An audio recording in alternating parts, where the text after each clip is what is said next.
3曲目参りたいと思います。3曲目は、アニメ「アルスラン戦記」の主題歌の青井エールさんの「ラピュラズリ」を歌おうと思います。この曲は、とても難しい曲なので、皆さんぜひ心の中で応援していただけたらなと思います。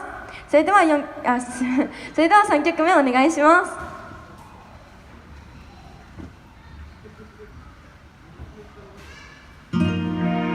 夜空を舞う青き三日月、まばゆい世界は雲を越え、今奏でる旅立ちを願いは彼方へ流れゆく。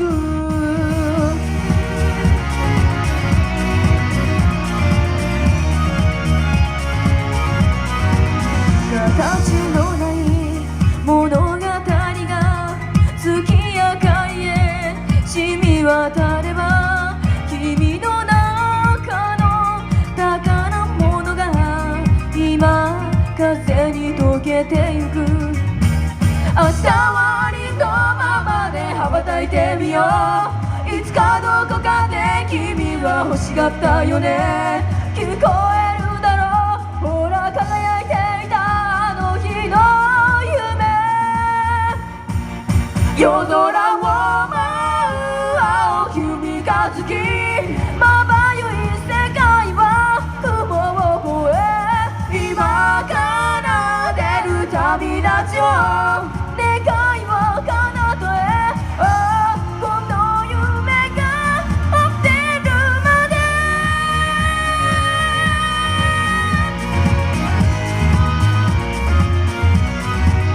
砂に書いた明日への地図、風がそっと奪い去っても空に浮かぶ道しるべがきっと導いてくれる。悲しみならば何度乗り越えたんだろう。いつも君はそばで微笑んでいたよね。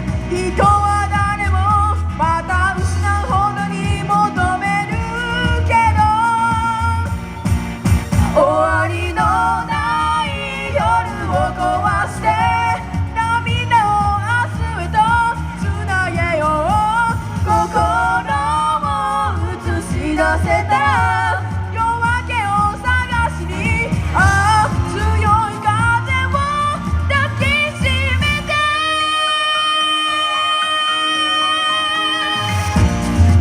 ありがとうございます。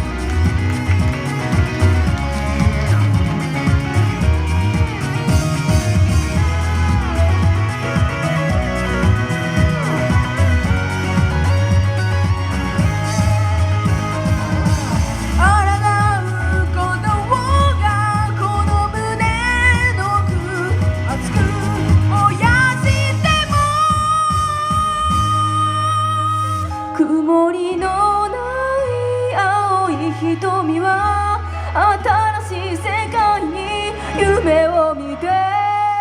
夜空を舞う青き三日月、まばゆい世界は雲を越え、今奏でる旅立ちを願いは彼方へ。この夢が果てるまで。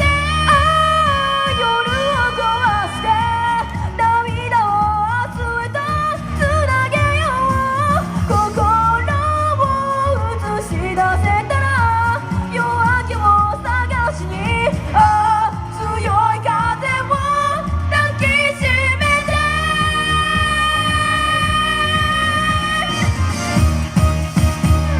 ありがとうございます。ちょっとここで少し水を飲ませていただきたいと思います。